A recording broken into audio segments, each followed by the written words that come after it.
Welcome to the Low Carb Athlete Podcast, where we focus on discussing topics to help you burn fat, optimize health, and improve performance in life and sports. Transform the whole you from the inside out with the holistic method. Let's dive in. Here's your host, Debbie Potts. Hey there, my fellow low-carb athletes and my favorite aging athletes that are joining my journey on how we can improve the aging process, how we can be our best selves as we age up and still look, feel, and perform our best in life. So my goal is not to have any of us use age as an excuse. What can we do to embrace the aging process and adjust how we fuel, train, and perform as an athlete? Often you are similar to me that listen to this show, that we're ambitious, driven, high-performing individuals who want to be the best that we can be in life, as well as our sport. And often I'm sharing my story, my journey as a low-carb athlete that has struggled with adrenal exhaustion, going from a high-performing top age group triathlete and marathoner and cyclist way back in 2013 and until now, 2022, finally getting my health back from my journey of chronic stress, external and internal hidden sources that have accumulated over the years. And I drastically changed my life, moving from Seattle in the middle of COVID, April, we sold our house, 2020, and moved to North San Diego in June 2020, and really found the benefit of me changing my job from owning a fitness studio in October 2019 after 10 years of constantly worrying and stressed out about building a successful business with high rent. And on top of that, I was training for Ironmans and doing marathons off season and doing 50K trail runs and long distance cycling events. And all that accumulated until I really changed my whole life the past couple of years, as many of us have, to working online and being able to be remote, that you could, go to a coffee shop or go to your parents and work, be outside. We can do a lot more with our time and be more productive when we're working from home, but really finding a new sense of joy and happiness and even a sense of purpose with our life in our recent years. So for me, that is being in the outdoors, improving my quality of life with better weather than Seattle, and, making time for swimming at lunchtime that brings me with happy athletic people that want to really get a little lunchtime workout in and get some outside sunshine time, walking on the beach in the morning when I can, sunsets, watching sunrises and sunsets. So really changing my life the last few years, as I'm sure you have. But what else can we do to improve our performance and recovery? So today we're going to talk to Angelo from Keon. Keon is a company that Ben Greenfield started with Angelo Keely, and Angelo is super brilliant CEO, coach, consultant, fitness enthusiast, outdoorsman. He's over in Boulder, Colorado, where Keon is based. And we're going to talk about essential amino acids today, as I know when I'm coaching my clients that we're always looking at ways to, one, increase more protein consumption because we often don't get enough protein in, and when to add in aminos to help our workouts, help our fasted exercise when appropriate, and how to repair and grow our muscles, as I'm on a mission myself to get stronger as I get older. So Angelo and I dove into essential amino acids and the differences of essential amino acids to branch chain amino acids that we used to always hear about. So there's good information. Of course, Keon I trust because Ben Greenfield and Angelo are very into research and always diving into updated research to maybe reformulate their supplements as they did with the Keon essential aminos recently and adjusted some of the ingredients, the glycine and other aminos. We'll look at why and the benefits of each one. So Angelo, just to give you a little background, he's got his own story, as we all do. Angelo is co-founder, CEO of Keon, one of the most trusted supplement brands in health optimization, and 4 years have been out. After personally cracking the code to maintain high levels of stable energy himself, Angelo launched Keon in 2017 with Ben Greenfield as an active lifestyle supplement and functional food company dedicated to helping people experience a joyful, active life by providing pure energy enhancing solutions. Angelo's born in Austin, Texas, where there's a lot of healthy people there, including his parents were into health as well as others in Austin, Texas. I find it's when you go to PaleoFX or KetoCon there in Austin, there's so many good healthy options. But Angelo's parents were into health and was immersed into the world of supplements early on, as well as natural foods from birth. His parents raised him on a foundation of organic whole food ingredients and a variety of daily supplements, including essential amino acids, that he became more into this health optimization as he began his personal journey as an adult. And 20 years ago, actually, Angelo had a near-death experience at 16 that left him bedridden and traumatized. So what Angelo did, of course, as many biohackers and researchers do, he repaired his own body and mind by diving into nutrition research, meditation, yoga, breathwork, cold and heat therapy, acupuncture, psychotherapy, and religious studies.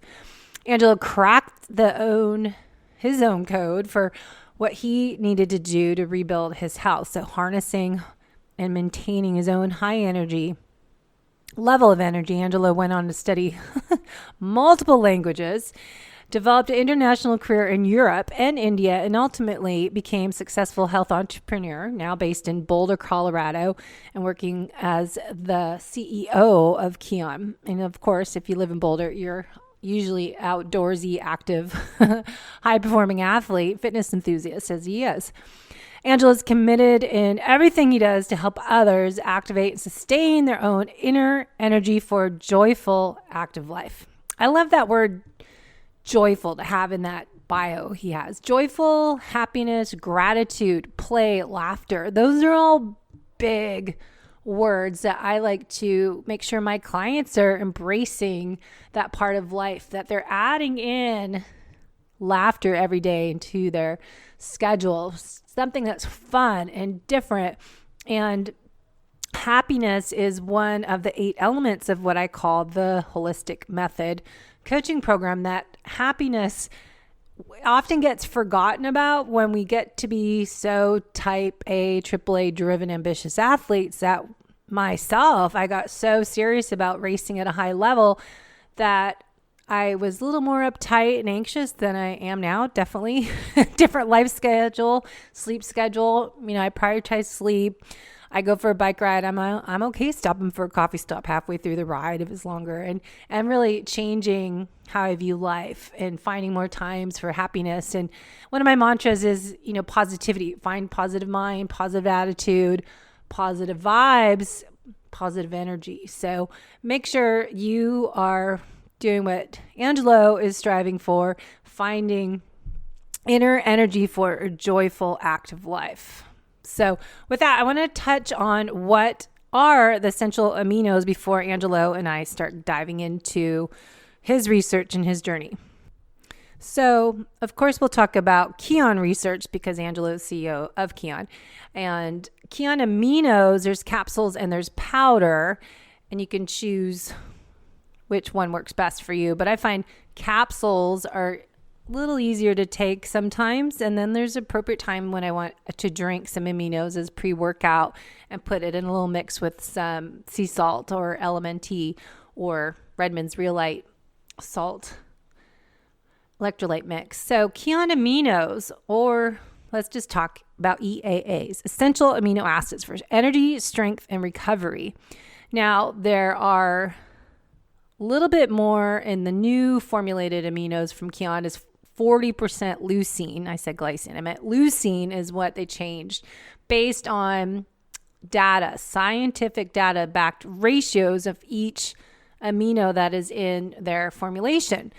So you can help grow muscles and recover faster. So taking about 5 grams of aminos pre-workout, sip them even during a workout, and take them gradually in instead of chugging them down with the drink mix helps. And then after a workout, it's also suggested 10, 15, 20 grams of aminos, which I'm still trying to figure out the math on that. That's a lot of 7 capsules of Keon aminos is 5 grams. So to get 20 grams, do the math, it's a lot of supplements of capsules. So, getting our aminos is important, as well as, of course, eating real food, getting a little more protein in your diet, which we're talking a lot about on this show.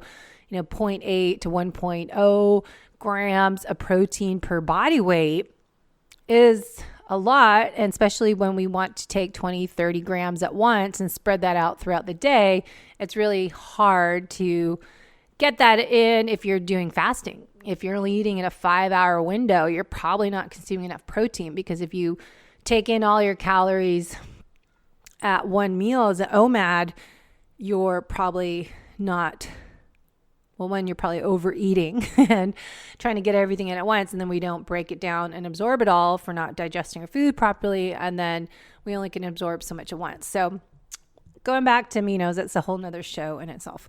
Leucine, 2,000 milligrams. Lysine, isoleucine, valine, theanine, phenylalanine, methionine, histidine, and tryptophan. They're all in the ingredients of which aminos are in the Keon essential aminos. So leucine plays a critical role in muscle protein synthesis.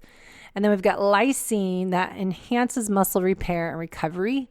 Isolysine promotes muscle growth and energy regulation. Then there's valine that supports energy levels, endurance, and muscle tissue recovery. Theanine, I'm saying all these wrong, supports fat metabolism. We all want fat metabolism improved. And immune function, which we all need as well. And phenylalanine has mood elevating effects and promotes a healthy nervous system. L-methionine helps process and eliminate fat and toxins in the body. So good detoxification. Amino acid. Histidine is in there as well. And that supports the nervous system and protects our muscle tissues. And L-tryptophan, well, we know that for sleep, it supports sleep, appetite, and mood. So those are the essential amino acids, plant-based. So if you're vegan, these are good to take for you as well as anyone.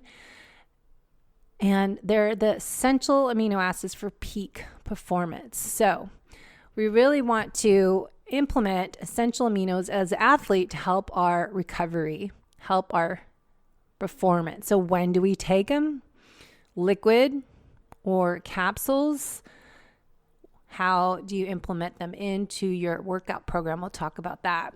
In our nutritional therapy, we look at, of course, real food ingredients and figure out ways that we can help get more muscle building and lose fat. So we want to get leaner and stronger as we get older. And female athletes, we really need to focus on getting more protein as well as you get premenopause and postmenopausal. We want to adjust those macros a little bit more. Those that are doing fasted workouts as athletes, you can have the option to take essential aminos during or before rather those fasted workouts to help avoid breaking down muscle for fuel. So there's good information on Ben Greenfield's podcast, or rather his blogs have tentative info on that. I'll try to put that link in the show notes. So aminos are great for energy, strength, and recovery. And especially this new research on the amino acid leucine helps even more to stimulate that muscle repair and growth and help for, building up those muscles and not breaking them down as we get older. And remember, chronic stress impacts that ability too. So we really we'll look at the elements of the holistic method to improve the whole you, to transform you, and really work on building that muscle up, having the anabolic, lifting more weights, having more protein in our food, taking these supplements as essential aminos throughout the day, because we start to see more breakdown of muscles as we age up. And the more you're doing chronic cardio and chronically stressed, external stressors, as well as those hidden internal stressors, we're going to have more breakdown of our muscles. So really working on the whole you to improve the athlete as we age is essential. So let's dive into the podcast today with Angelo Keely from Keon. Hey, it's Debbie, the host of the Low Carb Athlete, and I'm excited to talk about amino acids today. Sounds odd, but we talk about them all the time. Essential amino acids for training, fueling, and performing, and also just improving our recovery, our sleep, and being able to keep ourselves from breaking down muscle when we're exercising in a fasted state. So we are going to talk to Angelo Keely. He is one of the co-founders of Keon, and all things Keon I love and trust because I know they do their research, and Ben Greenfield's behind it as well. So we're going to talk about what are essential amino acids versus what we used to always tell people to take, the branch chain amino acids. When should we take them? Why? How much? And timing it, when we do it before workout, after workout. Some people say drink some aminos in your water while you work out if you're doing strength training, and then look at, should I take them when I'm asleep before I go to sleep? Should I take them in the morning when I'm in a fasted state and I'm going to do a low heart rate exercise session? So you will probably have some questions after this podcast. So let me know your questions. Head to debbiepotts.net and you can answer questions or ask me questions that way, or just put it in the comments on our YouTube channel, Low Carb Athlete. So I know we're all about this season on the show, focusing on how we can fuel, train, and perform our best as low carb athletes, but explain that not zero carbs, not all carbs are bad carbs. Carbs are not evil. Fasting, exercise is important and not important. And that we need to look at the individual. When should you fast and not fast? When should you have carbs? When should you not have carbohydrates? And then we can talk so much about the female athlete, as we are so different than the male athlete. Lots to dive into this season, 2022, this new season, the podcast, really bringing you in experts in all things fasting, ketogenic, low carb, and metabolic efficiency. Because I know so much information out there is not geared towards the athlete and the competitive, ambitious, high-performing individual as yourself. So we have to take this information and then tweak and adapt it to our busy lifestyles, to our exercise training schedule, and figure out how we take this information and then make the ideal day for me, for you.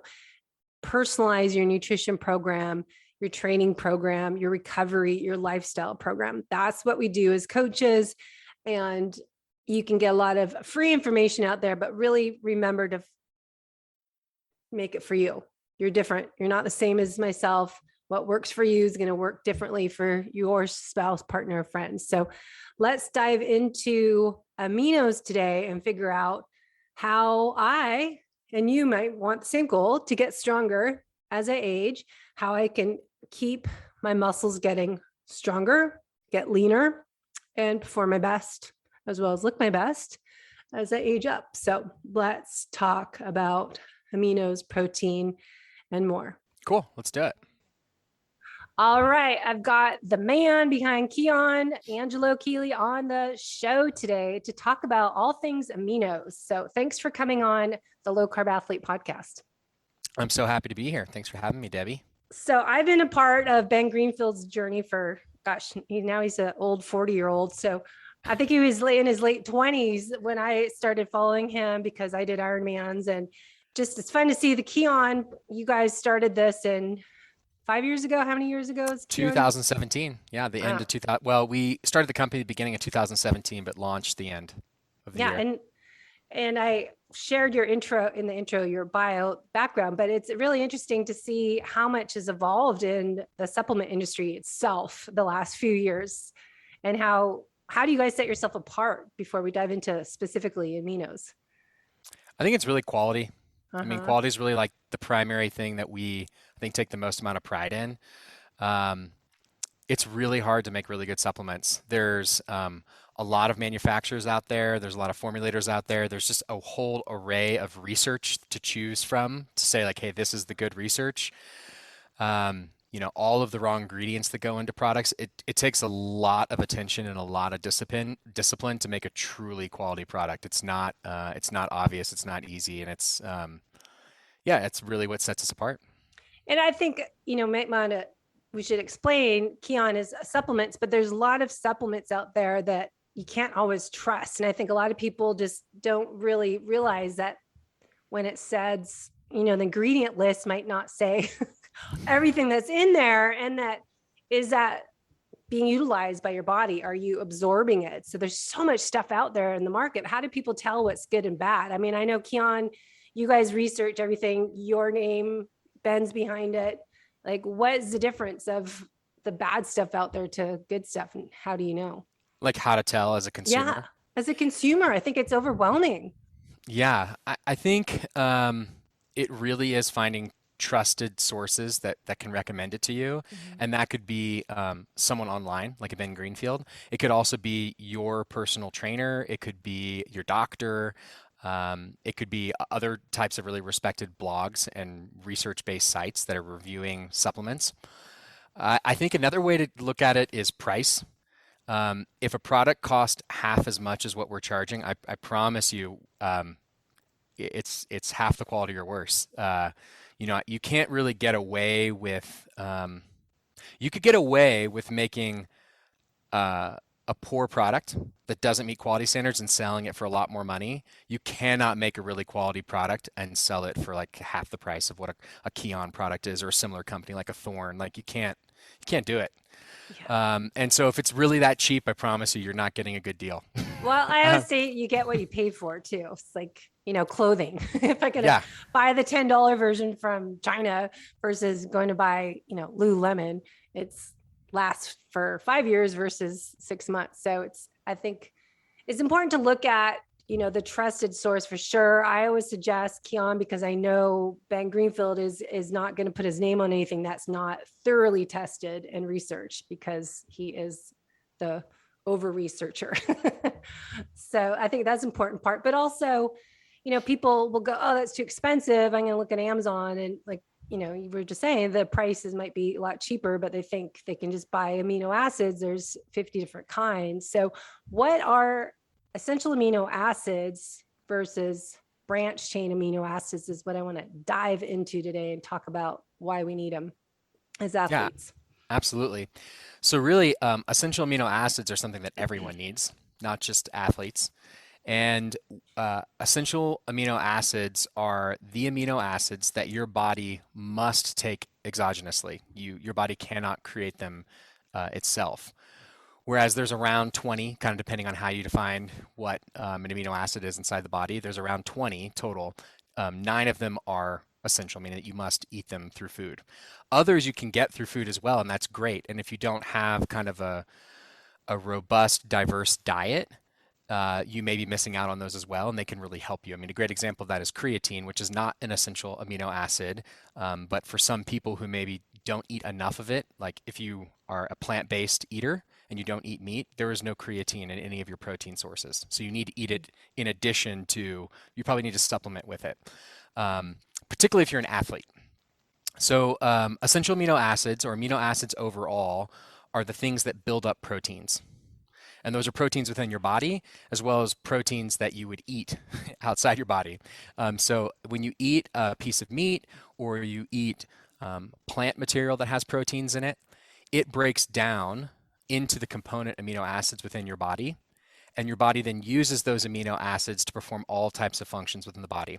And those include muscle protein synthesis. So your muscles are always breaking down. It's what helps fuel your muscles to be rebuilt. They support neurotransmitter regulation. They actually are the fuel basically for neurotransmitters. For example, tryptophan turns in ultimately to serotonin. As one example, there's many like that. And so the core difference between essential amino acids and branched chain amino acids is that branched chain amino acids are just 3 of the 9 essential amino acids. And they've become very popular. Probably more like 20, 30 years ago, they really took off as being extremely popular with bodybuilders and with different types of athletes, because what was observed was that the primary branched chain amino acid, leucine, so there's 3, there's leucine, isoleucine, and valine. Leucine is very important in combination with the other 2 for muscle protein synthesis.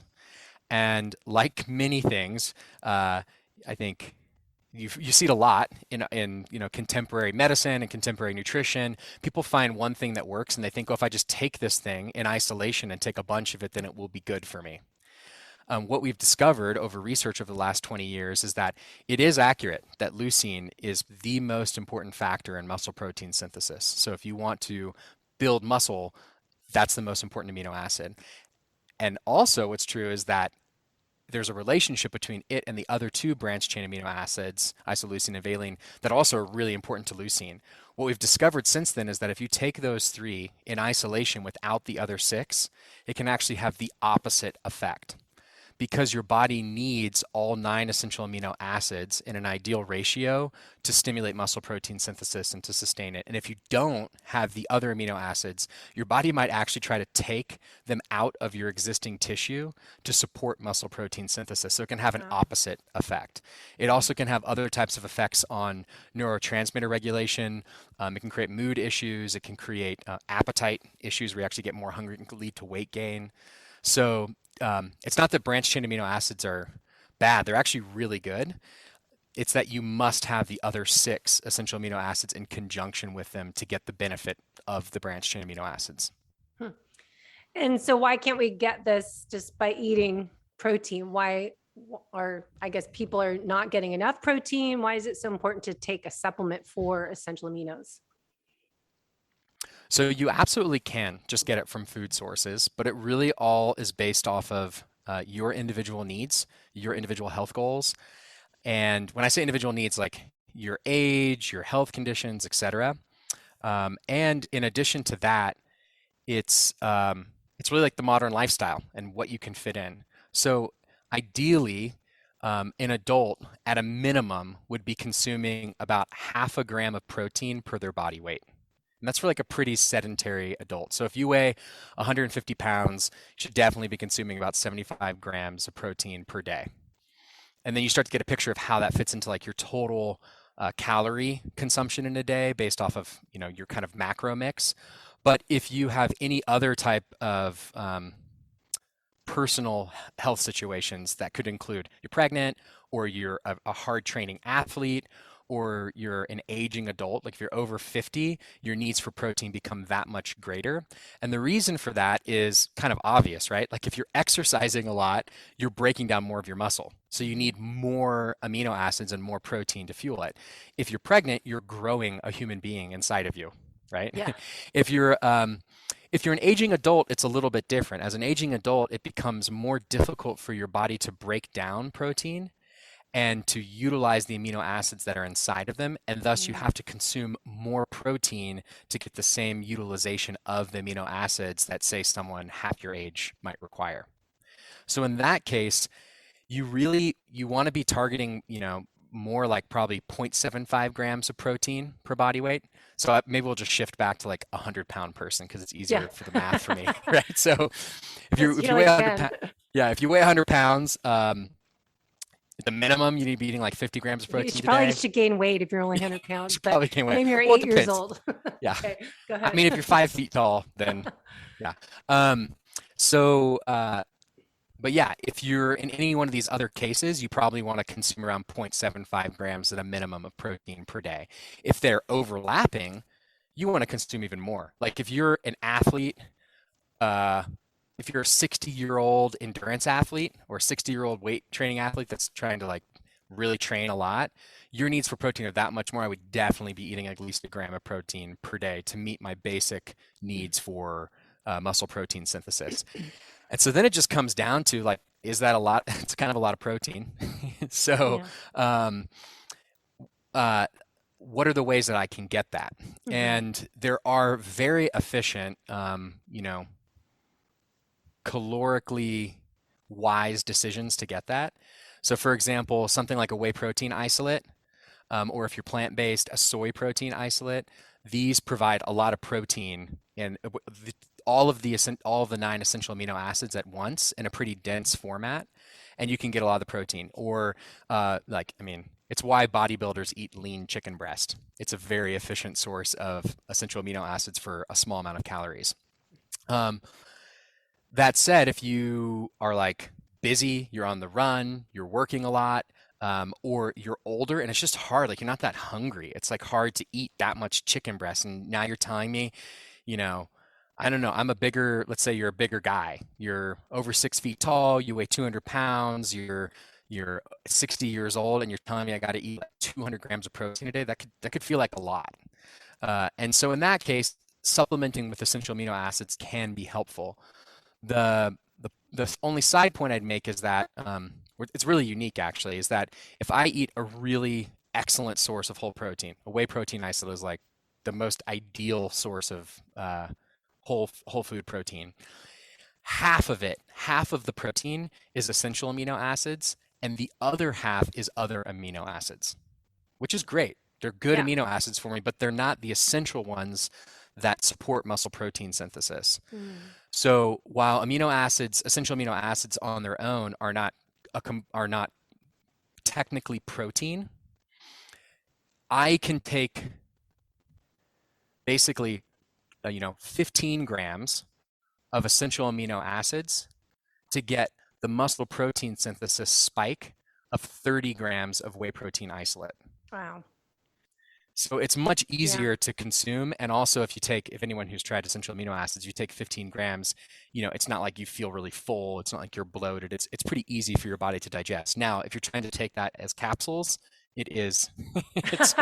Well, that was a question I had for the end. So we might just throw that in here now. Yeah. So for example, if we got Keon capsules, the essential amino acids, one serving is 5 grams of protein-ish. Yes, 5 grams of essential amino acids. So yeah, not a protein, but essential amino acids. So it's the equivalent of 10. It's the equivalent it's an equivalent dose of essential amino acids as 10 grams of a whey protein isolate. Got it. Yeah. 10 grams of protein in a whey protein isolate. So you have to take 7 capsules, yes, or you could do a whey shake to get the same amount. Yeah. Well, okay. So if the goal is you want 5 grams of essential amino acids, here are options. You could take 1 scoop of Keon Aminos powdered drink, right? Yeah. You could take 7 capsules, or you could take half a scoop. I'm just using Keon. No one has to buy Keon products, but you take half a scoop of Keon whey protein isolate, and they will all give you the same amount of essential amino acids. Okay. And that half a scoop, the only reason I clarified, it's not 10 grams of whey protein isolate. It's about, I think, 11.5 grams of whey protein isolate, of which 10 grams are protein. The other 1.5 grams are waters, minerals, and a little bit of fat that's in a whey protein isolate. Okay. So, I mean, what I would just say is like, it's up to you. If you don't like capsules, it's like, a lot. Take something else. I actually don't, I don't mind capsules, so I don't mind taking, and in some cases I take 20 grams of Keon Aminos, and I don't recommend that. Sometimes, yeah. Wow. I mean, and I take, and I've gotten used to it. It's like, it's not a big deal to take 28 capsules, but I'm like, as my bio says, like I was raised in the supplement family. I grew up, I mean, I was a little kid. I was given like a handful of capsules to take. So like, it's not a big deal for me. I'm also happy though, putting 4 scoops of Keon Aminos in a shaker and shaking up with water and drinking it. Yeah. So just to clarify, so if someone they did the calculations, if it's, 0.5 to 0.80 grams of protein times their body weight in pounds. And if you're over 50, you might need the 1.0 grams times your body weight, right? Yeah. So say it's 150 grams total a day I need to get. That doesn't mean you're saying protein is how much protein, but the amino acids, essential aminos, if I'm taking that before, maybe in the morning when I wake up to exercise, a low heart rate workout, and then I'm going to go lift, I'm going to take some before, maybe drink it during, have some more after. They don't necessarily count gram of protein to amount of amino acids. So they're not total equivalent of protein. Counting our protein, make sure we get our macros a day. Yeah. So again, I don't want to equate essential amino acids directly to protein because a whole food protein source, whey protein isolate, again, a great example, is an awesome protein source. And half of it is the essential amino acids, and the other half are other good amino acids for you that support other functions in the body, like hydroxyproline, proline. Those things are what's in a collagen protein, for example, which are great. They support your joints, they support your skin, they support your hair, etc. And your body can produce them, but if you take more of them, they'll support that function. But if your primary goal is in trying to get this amount of protein in a day, which I do think is the primary goal of I'm just saying this as an example because everyone says this. So I know people have questions like, I got to get my macros each day. Yeah. So I'm gonna help get there. So it's like, if the deal is you weigh 150, let's just say you weigh, again, let's go to 100 pounds because it's easier. Okay, so you weigh 100 pounds and your goal is to get 100 grams of protein in a day because you're in your 50s, you're exercising a lot, and you like really want to be strong into your old age. Like you want to have great muscle. You don't want it to be a situation where you get older and you fall down and break your hip or something. And you want to stay lean and you want to stay really fit. So your goal is 100 grams of protein a day. If you were to take 80 grams of protein and then just 10 grams of essential amino acids per day, you would be getting the equivalent of 100 grams of protein worth of the essential amino acids, because in 100 grams of protein, and like a really awesome 100 grams of protein, you're actually only going to get 50 grams of essential amino acids. Got it. So I think a more practical way of thinking about it is, I'll just tell you like how I do it. So, and I'm layering a whole nother level on top of this. The most ideal way to stimulate muscle protein synthesis is basically to divide your daily protein intake into multiple feeding windows where you get approximately like somewhere between a fourth and a sixth of your daily protein intake. And that's why bodybuilders do this. Bodybuilders basically eat protein every 3 to 4 hours. They wake themselves up in the middle of the night, right, to eat protein to get an extra muscle protein synthesis spike. And that's their focus. Their focus is not ultimate long-term longevity, ultimate long-term cellular health, which there's issues with like the mTOR pathway if you consume that much protein. But their goal is like muscle protein synthesis. Basically, you would eat these doses of protein every few hours throughout the day. So like what I do is I wake up, I drink coffee, I work out in the morning, I kind of have a fasted morning, and then when I start to get hungry, which tends to be around like 9, and I wake up at like 4:30, something like that. I can make it a while.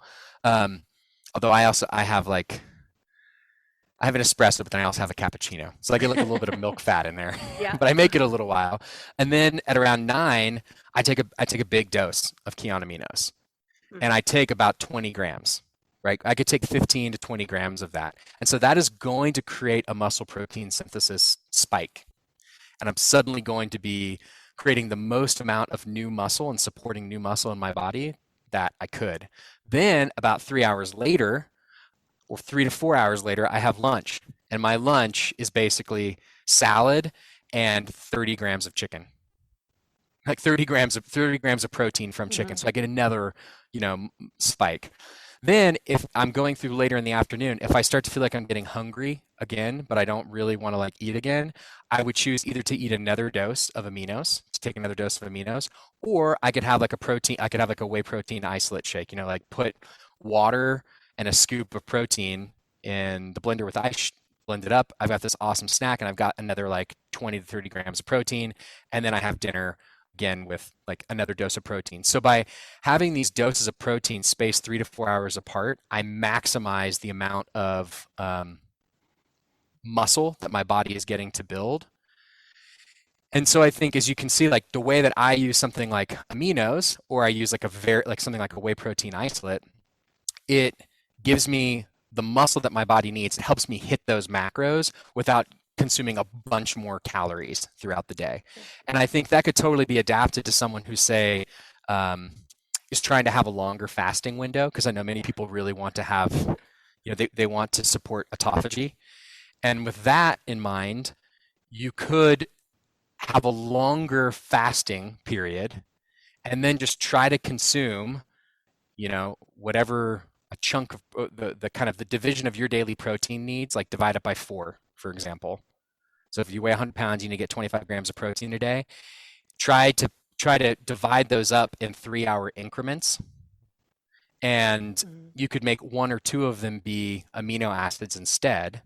And that might be easier for you if you're not as hungry, or you just, you can't eat again. But like, yeah, I could drink this. You probably don't want to eat, take 21 capsules, but you could probably drink, 3 scoops of an Aminos beverage. And that's a way to be able to it doesn't technically hit your macros, but the idea underneath the macros of the protein is the essential amino acids that you need to support muscle protein synthesis. That's why you need that protein. Like, that's the main purpose of trying to eat that much protein, is to make sure your muscle can be rebuilt. Mm-hmm.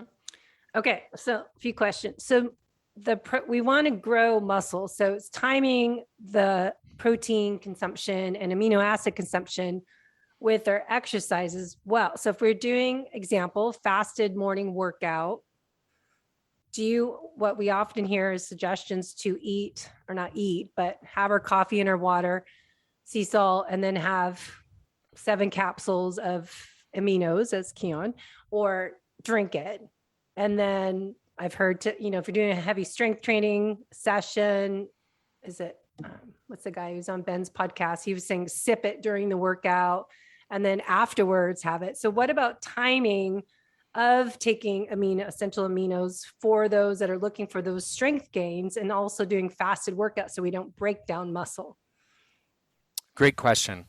So the science is really interesting here. It's actually the case that for a strength workout, it is ideal to take amino acids before and after. Okay. Taking during does not really have any specific effect on muscle protein synthesis. What it does do more than anything is it supports, it kind of depends on how long you do it. Like, it's actually more of an issue for like really intense endurance athletes who are in a long-term endurance, activity. They think, oh, I just take, glucose and electrolytes, and that's what's going to fuel me to keep getting through. But you actually can really start to break down muscle, like more than expected. So before a strength workout, if you take 5 grams before, and then you do a strength workout, and you take 5 grams after, that's really the best thing that you can do. The only addition I'd make to that, or kind of, I guess, nuance I would say, is an even larger dose afterwards would create even more benefit. So if you were, if you're trying to target around, like I'm trying to target around 30 grams of protein, like minimum in a serving. So like for me, if I were to work out and then I take my 15 grams of protein, or 15 grams of amino acids, I'm going to do the best job to support not breaking down too much muscle and supporting it. And so I may choose to do that instead of taking 5 grams before and then like 5 grams after. And all of this, it becomes very, it's nuanced, and it's like what works for you. Yeah. I think if you're really just trying to get the most bang for your buck, you would take 5 grams before, you'd work out, and then you'd take like 15 grams. But you could also just take 15 grams after, or you could take 5 grams before and 5 grams after. The science shows that like a little bit before and a lot after is where you get the most amount of benefit. And then we should wait an hour and a half to 2 hours after that to eat a solid meal. So this What is is it? interesting. I mean, I guess in terms of eating a solid meal, this goes back to the timing of the Yeah. intake of protein, amino acids, and muscle protein synthesis. If you eat more protein or more amino acids than you need to get the maximum muscle protein synthesis spike, it does not create any added benefit for you. Mm. And so it's hard to know exactly how much you need. Like, I think I need around 30 grams of protein or around 15 grams of amino acids. If I take more than that, all I'm really doing is just eating more calories. Mm-hmm. And I'm just eating more, right? And so Yep. if I like it and it's enjoyable and I want to eat more at that time period, that's great, but it doesn't do anything for my body. It doesn't like help me. So really, I mean, if you can wait 3 hours after that Mm. and then eat another dose of 30 grams of protein or Mm. 15 grams of amino acids, that's the most ideal situation to really support muscle protein synthesis because waiting an hour and a half and then eating, you're you're you're not going to stimulate another muscle protein synthesis spike. The body can't it doesn't use it like that. Mm-hmm. So I was just thinking also of timing when you work out. The best, say you're going to lift weights at 3 o'clock in the afternoon or 4, and then you're going to eat dinner. So like timing when you should wait, like give a break of your body so it can shift back actually to recover from the workout too. I think part of it is getting in that parasympathetic state so you can actually digest your proteins down properly when we do eat a solid meal, because protein is so much harder to eat. And most people probably need some enzymes to break that down, digestive enzymes. But just wonder if there's anything like if you work out, say, around lunch or dinner, is there optimal time you've read about in research of when to time your exercise if you have a flexible workout schedule and time it to the meals to get the best results for people trying to get lean and strong and lose weight? Um, it is working out and then eating, I would say, and it's eating a high dose of protein. And so, I think it's interesting. Even the way I described my morning earlier, I maybe didn't describe it totally accurate. Like I wake up and I'm up for a few hours before I do my training.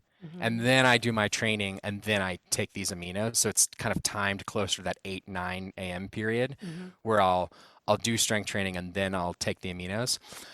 Ben kind of does the opposite thing. Like Ben has like a lighter warm up in the morning, but he does like his really hard, I think, like he's always changing everything, but historically it's been like he does this really hardcore workout at like 5. Yeah. And then he goes and he's able to sit down with his family and eat this like big dinner and it's got protein in it, but it's also got other great stuff like carbs that you actually maybe need if you really pushed yourself and your glycogen stores have been like severely reduced. Mm-hmm. So, I think before a meal, before a high protein meal is ideal. And if that high protein meal can be, um, really focused on the protein, it works great. So for example, if it can just be a shake afterwards, that's awesome. That said, if you want to pair it with your dinner, like for example, Ben does, that's an awesome solution. And it creates also kind of a situation where if you've been really disciplined all day, with like discipline in your morning and discipline with your lunch, and then at night, it's like when you sit down with your family and you want to be able to eat rice or like, have a homemade pizza or something like that, then, your body has a better opportunity to break it down. Yeah. And that's what, another show I want to talk about. And we did this with Rob Wolf, is that not all carbs are evil. And it's when you place your carbs as, Ben's taught us as coaches that, you save your carbs for nighttime, and it's great, like post workout, so you can absorb those into your muscle for restock the muscle glycogen. But I think a lot of people think nowadays, because we hear keto and fasting, and I'm finding the type A driven individual takes this to the extreme, not listening to those guidelines are not directed towards us, the athlete. It's already doing all the healthy stuff, but then we add on almost a layer, another stressor, and do it too much. So it's finding, that we can add some carbs. We're not, bad people to eat carbs at night. That might actually benefit you and you're not cheating. Sometimes you need it, but then also, when to time your meals with your nutrition, or you're with your exercise. So it's more that intuitive training and intuitive fueling, that we're not just eating because we got to get those macros, but just kind of really taking all this information and personalizing your nutrition plan and making it your ideal day for you, the individual, and just not saying, okay, this is, like you just said, you have a routine, Ben has a routine, but I think everyone just tries to copy what you do or what Ben does, and they don't really apply it to their own life and go, okay, am I even hungry? Am I forcing this meal down because I'm trying to get 30 more grams of protein and I'm not even feeling like I need to eat? So it's like, so much information out there. And I think, how to really take what we're saying and, how to get enough protein and how to get those aminos in that works for you to get the more muscle protein synthesis as we get older. We lose that muscle and we want to get stronger and help spare that muscle breakdown. So I think it's such good information to dive into, but really take this information and make it that N=1 experiments, which should be the subtitle of the podcast. N=1, it depends. I think that's exactly it. I mean, I think it's really, this is the kind of trick with the whole, if you get into the health field, whether that's because you're in it professionally because you're a trainer or coach, or you're just really interested in it because you're passionate about it personally, you're going to get fed all this different research. That's funny, but you're going to get served all this different research, all these different ideas, etc. And there's validity to a lot of them. They're also all very contextual too. Like, so when you study, a lot of the research I've been citing has been studied by certain labs in a very specific context with a certain type of demographic looking at that. And then there's a whole nother group studying keto stuff. And then there's a whole nother group studying these other things. And I think the trick that most people feel really uncomfortable with, because it requires more personal responsibility, is that many things can be true at the same time. It's not like only this thing is true and then or this thing is true. It's like, nah, they're both kind of true, and you have to balance them and figure out how that fits in with your life. And so then when that responsibility comes to ourselves, I think what's most important is just what you're saying. It's like, what do I want? What are my goals? And then the question is what makes me happy, and how can I actually adhere to that? Because it's like, if you have to struggle so hard to do this thing and you don't even like it, and you can only do it for 2 months and then you quit, like, that's like, what was the point of it?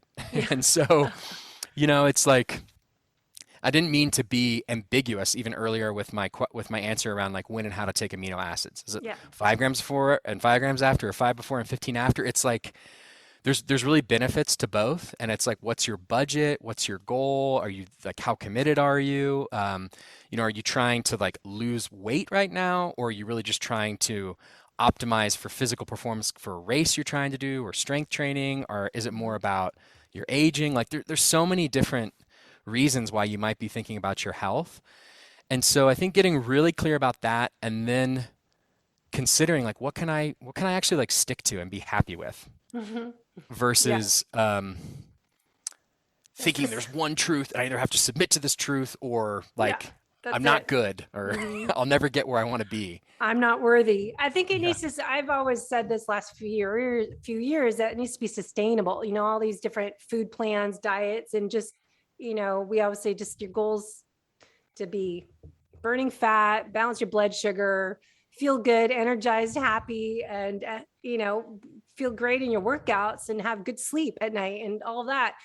But I think it's, for the endurance athlete, if they're training, biking long or training for Ironmans or marathon, how aminos can help us, because I know back in the day when I started Ironmans 2001, I was taking Hammer Nutrition. I had a baggie for every hour. And I just was told to do this, take my Reese Cap Supremes, take my Endurolates, and take my amino acids every hour. I took a bag of pills. And I think, I didn't really understand the why, just like, that's what they say to do.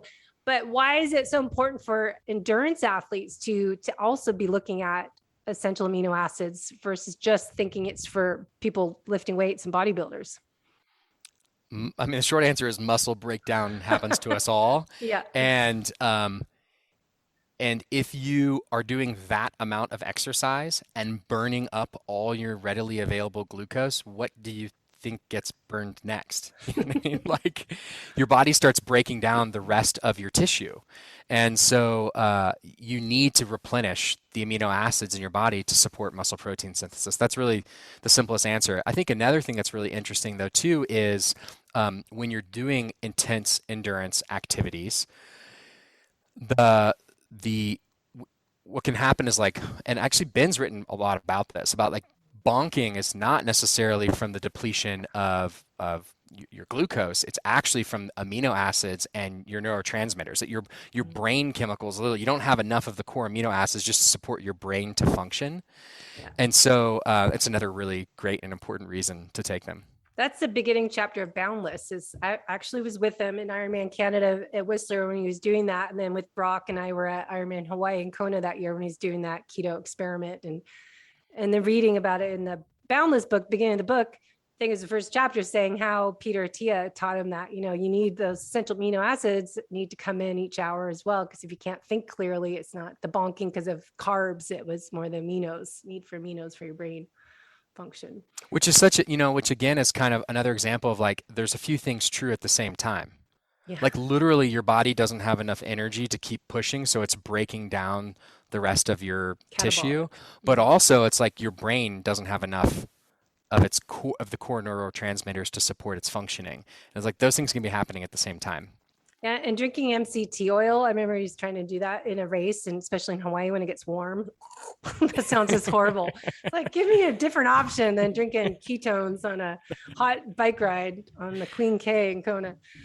So with the fasting exercise, this is another big topic we talked a little bit about here and there, but a lot of people are into, of course, intermittent fasting, not breaking their fast. And I think there's different rules should apply to people that are athletes that are doing this fasted exercise, and that they can take aminos before they work out. And when is it necessary to actually eat something before they work out, have a little bit more like the whey protein shake? So I think it's this fine line. I'm finding that a lot of people are getting themselves in trouble. Men and women, I see their lab tests when I look at them, it's like, okay, are you doing too much fasting and not enough calories and really creating more damage? So what are your thoughts for fasted exercises in the mornings? And when is it appropriate to, have those aminos, or maybe we need to have a little more calories as something in our coffee? Yeah, I think it comes down to your goals again. There's not an answer for everyone. I think that the people that are focused on fasting for longevity, that's the primary goal. With that goal in mind, the summary of the science is that extended fasting, whether on a daily basis or some type of more regular multi-day extended fasting, or consistent periods of caloric restriction that don't even include fasting, it's just not consuming enough calories in a day, will support that process. And I'm not an expert on autophagy, so I'm not going to get into it and like make all the arguments, but that's kind of how it breaks down. I think that there are different options that you can consider for that fit best with you. It could be that like, I feel like really sustainably, I can fast for like 20 hours a day, and that works. Or other people, it's like, I like doing like a 7-day fast, once a quarter or something. Like there's different things, and people, I think, may choose those different options because whatever they mean to them. Like some people love multi-day fast because it has a real psychological and potentially even spiritual component to it. Whereas other people, it's like, it's like too much for me, and I can do the daily thing, right? So those are great options. If it's really about autophagy, I think this is the tricky thing. I think some people say it's about that, but it's really about weight management. Mm-hmm. And I think you just got to get clear with yourself. Is it actually about longevity, or is it about weight management? And if it's about weight management, then really what it comes down to is like daily calorie consumption and the quality of foods. I'm not saying like, but it's interesting. I mean, people have done the videos where they only ate McDonald's for a month, but they were in a calorically depleted state and they lost weight. Like you can. But if that's the case, then like fasting is a great way to limit your daily caloric intake, because like if you don't eat a meal, then you had a few hundred calories less. So I think it's like getting clear about really what you're trying to achieve and why. Mm-hmm. And again, if it's, I think too that then if you're trying to balance that with being an athlete, then it kind of becomes this totally different thing, because what are your goals with being an athlete? If your goals around being an athlete are like, I want to be able to go out and do this race and compete really well, or I want to be able to go on these really exciting bike rides that I can only do if I'm in awesome shape, or I want to be able to play basketball, with my friends in this really aggressive, league, or I want to, whatever it is. There's all these different reasons about why you may want that. I think my question would be like, why are you even like, if that's more important to you than this like long-term longevity play, then like, why are you fasting every day for that? Like, I don't think it's going to necessarily support your goals for that athletic kind of competitive spirit. If you have both, well, then you got to, like, which one's more important and how much and where and how. And I think that actually, I guess the solution I would provide for that is basically everyone that works at Keon is in this boat where it's like they want to go on adventures, they want to compete in races, they want to be able to lift a lot. Like we just had a team workout. Everyone's super competitive in the team workouts. We want to be able to go, we're going to go on this like multi-day backpacking trip this summer. Like everyone wants to be able to be really fit, right? But they also want to take care of their body for the long term. So, but that adventure is pretty important, and the idea of being strong for a long time is pretty important. And so, if you're trying to balance that, what I would say is, you don't necessarily, like, before a workout, you totally could take aminos, whether it's for endurance or strength training. If it's for endurance, taking aminos before endurance will not really support, unless it's really long endurance, like you're going on like a 3-hour ride or something. But if you go on like a 30-minute run, it's not really going to support muscle protein synthesis. What it will do is give you a boost of energy. The leucine and all the amino acids makes you feel really awake. It's an awesome way to just kind of like take the aminos, get motivated, go out and do your workout, and it supports you and fuels you. After the workout, it is important. Like if you do not consume the protein, you are not properly supporting, the resynthesis of your muscles. And so taking aminos after your workout or taking a protein source it's really helpful and really important. And if you choose not to, you're basically definitely choosing this long-term autophagy longevity idea over your muscle and your performance and your experience today. You're saying, I want that other thing more. And honestly, the only other thing I'd say too is like, you're also saying, I want this ability from like my cells to support me to live longer, even if it means my body's weaker and I have less muscle. Because building and sustaining muscle now is the most important way that you can have muscle when you're 70, 80, etc. Trying to build it then is going to be that much harder. So I would just, I'm biased. I would like emphasize more eating the protein after you work out or taking the amino acids over that other one. But I can totally see why someone else would think the other thing is more important. It's not what's important to me or the people who are closest to me. Yeah, I think a lot of it's looking at, like we're saying, fat loss, performance, longevity. What's your goal? And I really like what Rob Wolf is speaking about last couple of years and trying to tie this into my seminars this year is the need for performance gains and maybe, balancing the mTOR cycle, working out, lifting, eating protein with your fasting, that we're already improving our growth hormone with lifting weights and doing, strength, getting strength from that and from our protein we eat. He thinks we don't need to be doing this excessive fasting if we're eating right amount of protein for real food and getting good exercise and strength gain. So it's a really interesting conversation. Like, are we doing this the right way if you are an athlete? So it's a whole another conversation, but he's got some good information on that too. It's interesting to hear all these different sides, but it seems like what you're saying is similar to him. I think it's very similar to that. Yeah. I mean, I think there is a challenge though. If you just name it, it's like, I mean, consuming a lot of protein, and particularly leucine, like, I mean, things that make things, I'm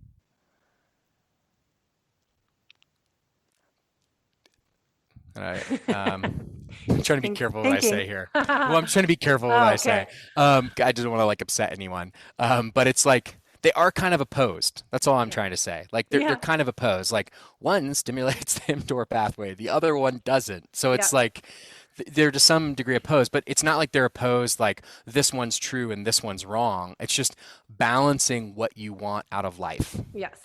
and choosing the right balance for you. And I Mhm. do think the idea that you can have everything all at the same time is it's something to move past. Yeah. Well, I think it's, like, look at what your goals are. What's your purpose? I know Dr. Mindy Pels was saying this on her show the other day. I was listening to her and Rob Wolf saying, what is your point of fasting? And then, with people with their exercise for athletes, what's your point of doing fasted exercise? Why are you doing it? And let's figure out, is it right for you to fast? And I fast all the time. I'm not against it. I do it regularly, but I do, take my aminos, and I do have the, mushroom creamer and put a little of that in there. So there's my calories. But I just, that's why I like coaching people and personalizing it. Let's find out what works for you. Is this giving you a better workout and giving you the results that you want? And, look at where you are today and what you're trying to get to tomorrow for I mean, 5 I think years. my version of fasting looks a lot like what your version is, and that version of fasting is more based off of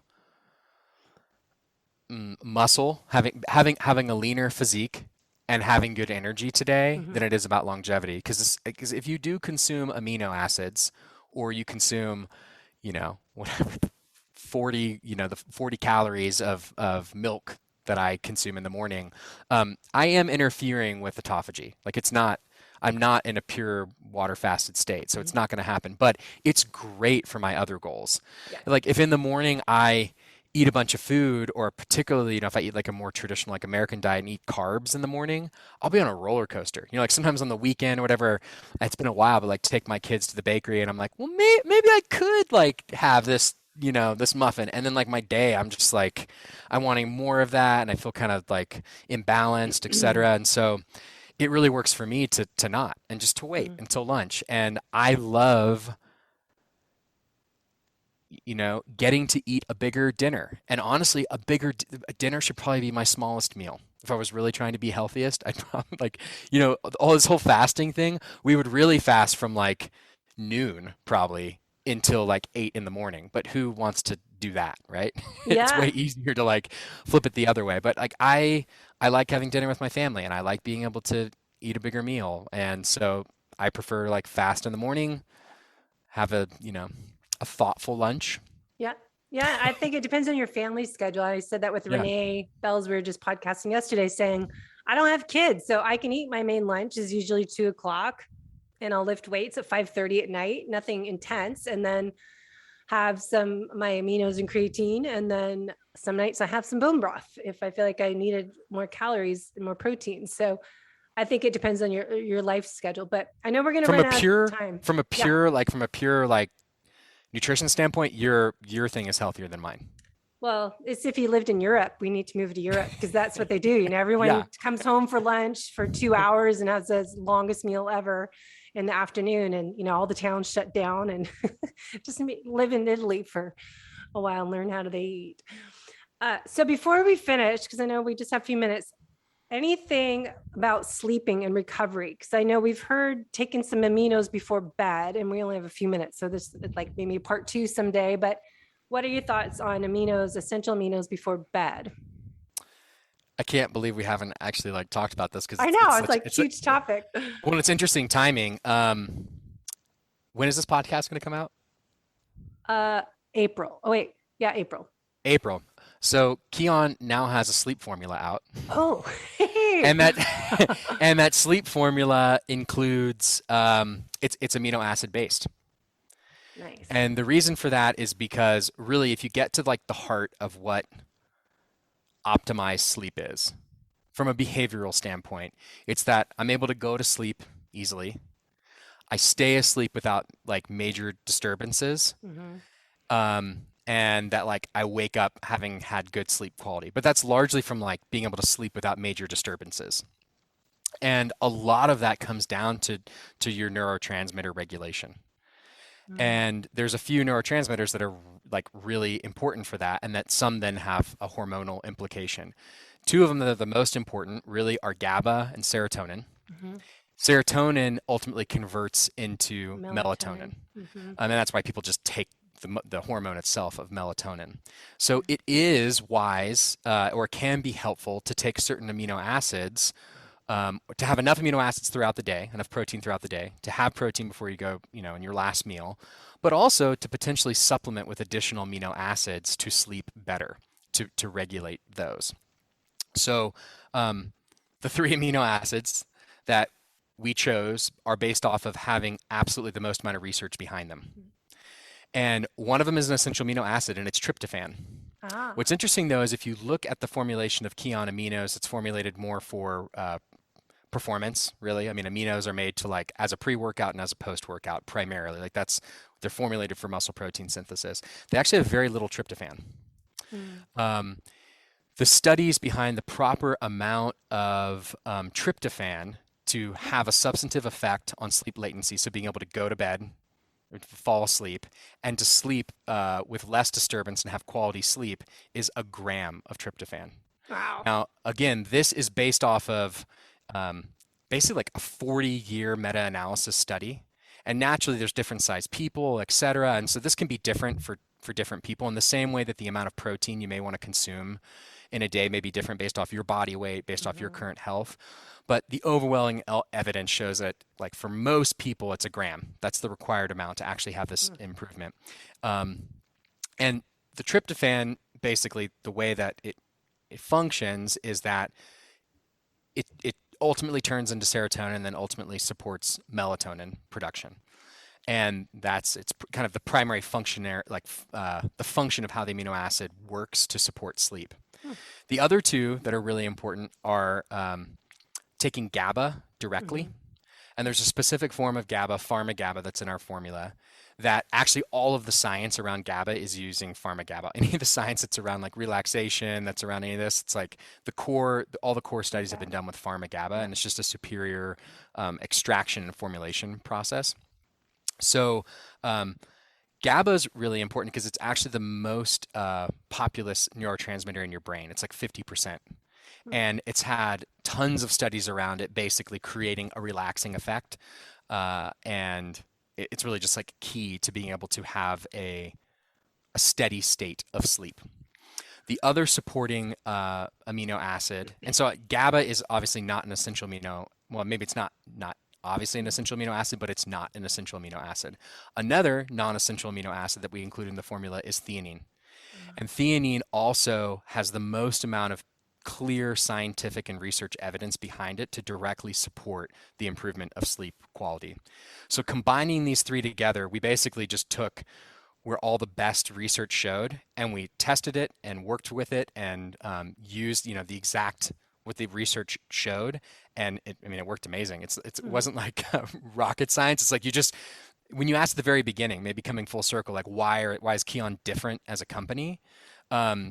We really are committed to quality, and that starts with, what does the research and the science really say? Because we could have just plenty of companies out there put 50 milligrams of tryptophan in there. It's well, what does the meta-analysis say over 40 years of studying this? It doesn't say 50 milligrams, it says a gram. And what is the real form of GABA that actually works best? And what other amino acids out there actually have the best research and science behind them? And it's theanine. And so including all these at the proper dosages, it just makes a killer formula. It's amazing. Oh my God. Do you want to see the bottle real quick? Can I grab it? Real quick. Yeah. Go grab it. I'll talk. So I use my Aura ring, and I would like to see, good reason to have an Aura ring or a Whoop band, testing your readiness with that supplement. Look at that. Sleep. Look at that. That's it. Now, again, no one knows. It doesn't come out for okay, so I can't share this video until April. Can't share this video until April. So that's awesome, because I know I just was starting to say my Aura score, I sleep well, my deep sleep. I've been really fascinated about what to take before bed and really tweak it, because you don't know unless you have a tracker. And to know if glycine, because I've heard the mineral fix guy, Nickel, is big long name. He said, 3 to 5 grams of glycine. And then you hear about CBD, and then, taking aminos. And sometimes I'll wake up and go to the bathroom 3 times. And so I'm just okay, what's causing me? I just want to sleep through the night, not go pee in the middle of the night and interrupt my sleep. But it's great to be able to see what works for you, because it's, maybe I need a more GABA, more tryptophan, and have something like that instead of trying all this other stuff. So that's great that you guys research and look at things at a deeper level than other products, which is why I always recommend Keon, not because I work for Ben Greenfield, that I actually trust everything that comes out from him. So it's good to hear. Now, are you having last thing, and then I got to run. Okay. Whey protein, would they do a different, like, I know some people that can't do whey because they're reactive to dairy. Yeah. And have a different whey, and then not glycine and everything, because everyone, not glycine, stevia. A lot of people, including myself, are getting reactive to stevia when I do food sensitivity tests, because stevia is in everything that we looked at. So something else to think about in your future research of new product development. Absolutely. Yeah. I mean, in terms of for current products, you can get the unflavored whey protein isolate that doesn't have stevia. It has nothing in it. And it's delicious, honestly. Just even shaking it up with water, it kind of ends up tasting like a milk. Typically, the whey protein isolate, like very few people have allergic reactions to it, even people with lactose allergies. It's really only if you have like a really significant dairy allergy, because it's virtually lactose-free. Okay. That said, we've considered other protein options, and we'd love to make a plant-based protein option. The trick is like being able to produce one that hits our quality standards. Yeah, it's tough. And it's tough with things. Yeah, it's just tough in the plant protein space. All right. Well, thank you so much. I will make sure we get all this information out to people, add more notes into the show notes of the benefits of each amino that is in the Keon Aminos and all the products. And people, we get a 20% off code to give you, Debbie plus Keon. So I'll add that in the show notes. So thanks so much for your time tonight. And you can go for your walk now. Okay. Thanks, Debbie. It was great talking with you. Thanks for listening to the Low Carb Athlete Podcast. If you have any questions, feedback, or topic suggestions, let us know on Facebook or at debbiepotts.net. You can help us to continue to grow by leaving a review on iTunes. Thanks again, and we'll see you next time.